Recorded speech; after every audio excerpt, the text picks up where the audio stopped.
Hello students, welcome to the chemistry class standard 8th। हम आपको बेटा केमिस्ट्री टीच करेंगे। मैं आपका न्यू केमिस्ट्री टीचर हूँ। My name is Ajay Kumar. अपनी बुक ओपन करिए बेटा, standard 8th class, chapter number 3 निकालेंगे बेटा। The name of chapter number 3 is elements, compounds and mixtures. इसके बारे में रीड करेंगे बेटा, लाइन टू लाइन रीड करते जाइएगा। आप लोग इसके पेज नंबर 28 के ऊपर आ जाइए। यहाँ पे आपका ये चैप्टर है बेटा, चैप्टर नंबर 3। इसके पेज को टर्न करिए, यहाँ से पढ़ना स्टार्ट करेंगे हम लोग। लाइन टू लाइन पढ़ते रहिए मेरे साथ साथ। ए प्योर सब्सटेंसेस के बारे में सबसे पहले डिस्कस करते हैं। A pure substance is the substance which contains only one type of atoms and molecules. वो कह रहा है बेटा, एक प्योर सब्सटेंस वो सब्सटेंस होता है जिसके विच कंटेन का जिसके अंदर पाए जाते हैं ओनली, यानी कि सिर्फ एक ही प्रकार के एटम्स या फिर मॉलिक्यूल्स। क्लियर है? एटम्स और मॉलिक्यूल्स के बारे में आप थोड़ा बहुत पहले जानते होंगे। It has a definite composition. वो कह रहा है प्योर सब्सटेंस जो होगा वो उसकी एक डेफिनेट कंपोजिशन होगी। आपकी क्या होगी बेटा? डेफिनेट कंपोजिशन होगी। डेफिनेट का मतलब उसकी एक फिक्स्ड कंपोजिशन होएगी, यानी कि इतनी इतनी चीज़ें उसके अंदर इतनी इतनी मात्रा में डाल दी गई है, वो प्योर सब्सटेंस कहलाएगा। आप लोग देखते हो, जैसे कहते हो प्योर दूध होना चाहिए, वो प्योर वाटर होना चाहिए, उसका मतलब होता है कि उसके अंदर कोई इम्प्योरिटीज ऐड ना हो, अनचाही चीज़ें। और हम यहाँ केमिस्ट्री में जो प्योर सब्सटेंस को डील कर रहे हैं बेटा, वो होता है जिसके अंदर सिर्फ एक ही प्रकार का एटम्स हो। क्या हो? एक ही प्रकार के एटम्स हो या फिर मॉलिक्यूल्स हो। दूसरे तरह का कोई एटम या मॉलिक्यूल्स नहीं होना चाहिए। जैसे कि अगर आपको पास कोई सब्सटेंस है, आयरन है, तो उसके अंदर आयरन के ही आइटम्स होने चाहिए, ना कि उसके साथ साथ में जिंक ऐड कर दो, कॉपर जिंक या कॉपर ऐड कर दीजिए। क्लियर है? आयरन है तो आयरन के ही आइटम्स होंगे, तो वो क्या कहलाएगा? प्योर सब्सटेंस कहलाएगा बेटा। अगर उसकी कंपोजिशन फिक्स हो गई, फिक्स मात्रा के अंदर वो मिले होंगे, एंड कंसिस्टेंट प्रॉपर्टीज, और प्रॉपर्टीज भी क्या मिलेगी बेटा? पूरी की ये पूरी एक जैसी मिलेगी, कॉन्स्टेंट होगी प्रॉपर्टीज। मान लीजिए आप लोग, ये आपकी आयरन की रोड है, यहाँ से भी ये इतनी मजबूत मिलेगी बेटा, यहाँ से भी उतनी मजबूत है, और यहाँ से भी क्या है, उतनी ही आपको ये स्ट्रॉन्ग मिलेगी, हार्ड मिलेगी। ओके, नेक्स्ट लाइन पे आइए बेटा। ए pure substance is always homogeneous in nature. वो कह रहा है एक प्योर सब्सटेंस हमेशा होमोजीनियस होता है। अब होमोजीनियस आया यहाँ पर। होमोजीनियस का मतलब होता है बेटा, जब composition through out the substance क्या हो? सेम हो। क्या हो बेटा? सेम हो। जैसे मैं प्योर सब्सटेंस, वही बात है, यही आयरन वाली बात कह रहा हूँ। जितने पार्टिकल यहाँ होंगे ना बेटा आयरन की रोड में, उतने ही यहाँ होंगे, उतने ही यहाँ होंगे। क्लियर है? अगर आपको इसको थोड़ा और बढ़िया तरीके से समझना चाहो तो हम इसको मिक्सचर में डिस्कस करेंगे अच्छे से। भाई होमोजीनियस होता क्या है, अभी के लिए इतना याद रखिए कि जो प्रॉपर्टीज होगी वो थ्रू आउट द सब्सटेंस क्या होगी बेटा? सेम होगी। यहाँ पर भी वही प्रॉपर्टियाँ होंगी उसकी, यहाँ पर भी वही प्रॉपर्टीज शो करेगा, और यहाँ पर भी वही प्रॉपर्टीज शो करेगा। ऐसे सब्सटेंस को होमोजीनियस इन नेचर कहते हैं।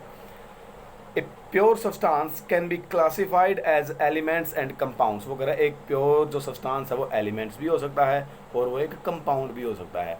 जैसे वाटर है, अगर प्योर वाटर की बात करो तो बेटा जो आपका वाटर है उसका फॉर्मूला क्या होता है? आपका H2O। तो ये क्या है बेटा? एक कंपाउंड है आपका। क्या है? कंपाउंड है। अगर मैं आयरन की बात करूँ, किसकी बात करूँ बेटा? आयरन की बात करूँ। क्लियर है? आयरन, तो आयरन है, उसके अंदर सिर्फ क्या होंगे आपके? Fe बेटा इसका सिंबल है।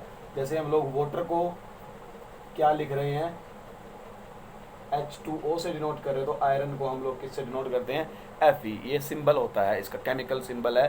क्लियर है? यूनिवर्सल सिंबल है बेटा ये इसका। इसके बारे में थोड़ा सा हम आगे डिस्कस करेंगे।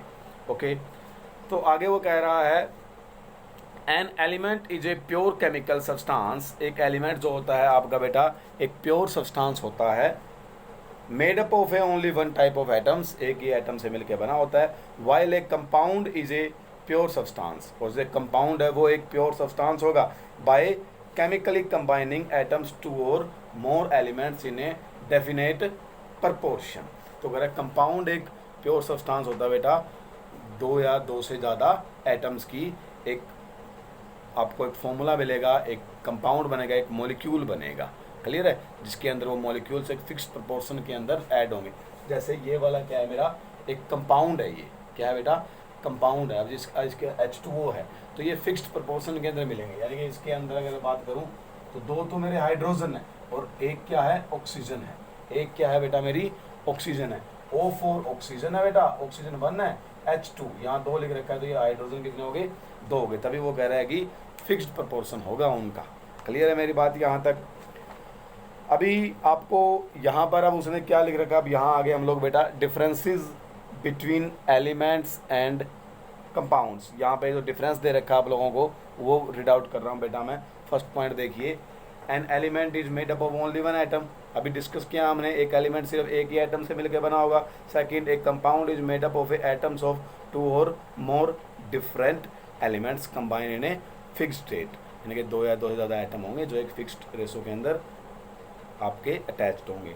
सेकंड पॉइंट बेटा, it can not be broken down into simpler form, यानी कि एलिमेंट्स को आप आगे फर्दर एक और ज़्यादा सिंपल फॉर्म में नहीं तोड़ सकते हो।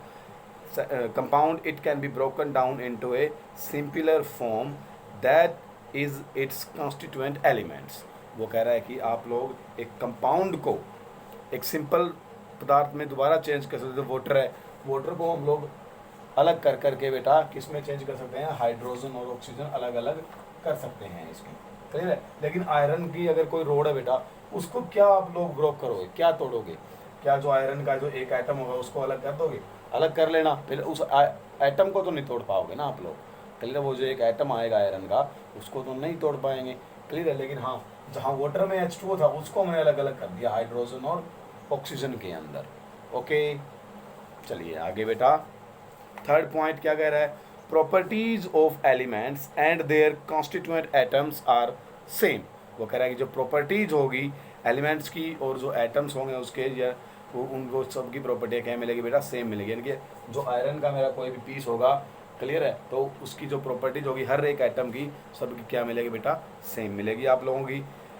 इधर कंपाउंड में थर्ड पॉइंट बेटा, properties of compounds and their constituent elements are different. यहाँ पर जो प्रॉपर्टीज है कंपाउंड्स की और उनके कॉन्स्टिट्यूएंट एलिमेंट्स की क्या होगी बेटा, अलग अलग होगी।